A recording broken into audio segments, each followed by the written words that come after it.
নমস্কার, আমি আলপনা ধর NE24-এ আপনাদেরকে স্বাগত। রাস্তার দুরবস্থা গ্রামে তীব্র জনরোষ গ্রামবাসীর। কাছাড় জেলার শিলডুবি পার্ট 1-এর অন্তর্গত গিলাছড়া গ্রাম অতি প্রাচীন, জনসংখ্যা প্রায় 2000, কিন্তু গ্রামটি অতি প্রাচীন হওয়া সত্ত্বেও গ্রামের প্রধান সড়কটি একেবারেই বেহাল। প্রায় 30 বছর পূর্বে পঞ্চায়েত মুন্সি আব্দুল গনির আমলে কিছুটা কাজ হয়েছিল বটে, কিন্তু দুর্ভাগ্যবশত তারপর থেকে আজ পর্যন্ত রাস্তাটির কোনো সংস্কার হয়নি। যেমনি রাস্তা তেমনি রয়েছে। কাঁচা রাস্তাটি প্রায় সময় জলমগ্ন এবং কাদাময় থাকে। স্থানীয় বিধায়ক ও পঞ্চায়েতের কাছে বারবার কাকুতি মিনতি করেও কোনো কাজ হয়নি। গ্রামবাসীরা অসহায় হয়ে শুক্রবার এক সাংবাদিক সম্মেলনের আয়োজন করেন রাস্তাটির দুরবস্থা জনসমক্ষে তুলে ধরার জন্য। তারা প্রতিবাদ স্বরূপ রাস্তার মধ্যে ধান গাছ রোপণ করেন। আজ সাংবাদিক সম্মেলনে উপস্থিত ছিলেন পিয়ার উদ্দিন, মুসলিম উদ্দিন, আকলিফ উদ্দিন, আব্দুল করিম, আব্দুল রশিদ সহ আরো অন্যান্যরা। এভাবে আরো খবর পেতে NE24 ইউটিউব চ্যানেলকে সাবস্ক্রাইব ও ফেসবুক পেজকে ফলো করে আমাদের পাশে থাকুন। আপনারা আজকে কিটা পুকুরও কেন দাঁড়ানি এই জলের মধ্যে? না, এটা তো রাস্তা তো। এটা রাস্তা নি? ওই এটা রাস্তার মধ্যে আমরা দাঁড়াইছি তো। কেন?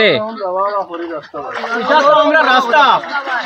আজকে তো 30 বছর আগে আমরা মুন্সি আব্দুল নিয়ে রাস্তা বানাইছিলাম। আচ্ছা। আর আজ 30 বছর ভিতরে 10 টাকা খারাপ হয়েছে না কোনো রাস্তা। যেটা হয়েছে মনে করো আমরা নিজে 10 টাকা 20 টাকা করে উঠাইয়া আমরা রাস্তা বানাইছি। রাস্তা বানাই আমরা আটা বিরা করিয়া। আর যত মন্ত্রী MLA এমপি পঞ্চায়েত যতজন আইলা খালি খুঁয়া যায় বলে আমরা ভোট দেওয়ার বাদে আমরা ভোট পাইয়া আমরা তোর রাস্তা বানাইমু।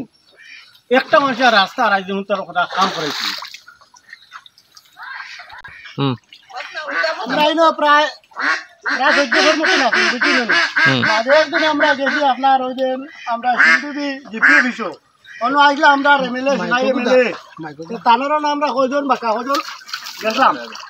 যাওয়ার বাদে তান্ডে কইলে আমরা রাস্তা গোলা খুব খারাপ হয়েছে। তাহলে কইতে বেশ খারাপ চলা যান না। বাদে কইতে না যে ঠিক আছে তোমরা চলার মতো আমরা হরুটা লিয়ে স্কুলেও হরিটো কোনো রেখে পারিয়েন না। কারণ কিতা করছেন 2 গাড়ি আছে যেও করবো আমরা ওটা সেন্টি দিলাম। বাদে ওখান দিতেন আমরা রেপি ফজলুর আন্ডারে। বাদে ফজল বেটা কিতা করছেন তাই না ওটা ইটোর গুড়া ওটা দিছেন আমরা। আর সেন্টির লাগে 2-3 দিন হাঁটতে কোনো ফোনও নাই, কোনো বার্তাও নাই, খবরও নাই। কিতা হেন দিলা না নি না হেন ভাইয়া দিলা না আমরা কোনটা বুঝতাম পারি না।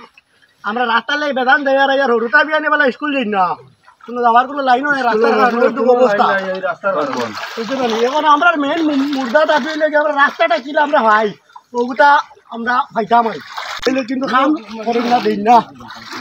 আমরা তো এই রাস্তার কন্ডিশন এইরকম বহু দিন থেকে আমরা কোনো পঞ্চায়েত MLA কোনো মন্ত্রী আমরা এই কাজটা করিয়া টাইম দেই না। বর্তমান যুগে আমরা বাচ্চাইন স্কুলে যাইতে হইলে আমরা ঘর থাকি আমরা বাচ্চাইন ছোট ছোট বাচ্চাইন আমরা কুলো করে লইয়া যাইতে লাগে, লুঙ্গি আটাইয়া লইয়া যাইতে লাগে, বাচ্চাইন করে ড্রেস না পিন্ধাইয়া কোনো মতে লইয়া যাইতে লাগে। এইরকম ব্যাপার বর্তমানে আমরা এরকম চলছে। কোনো জায়গা গিয়া কোনো কাজকর্ম এই রাস্তার আমরা পাই না, অথচ পাইছিও না পাইও না।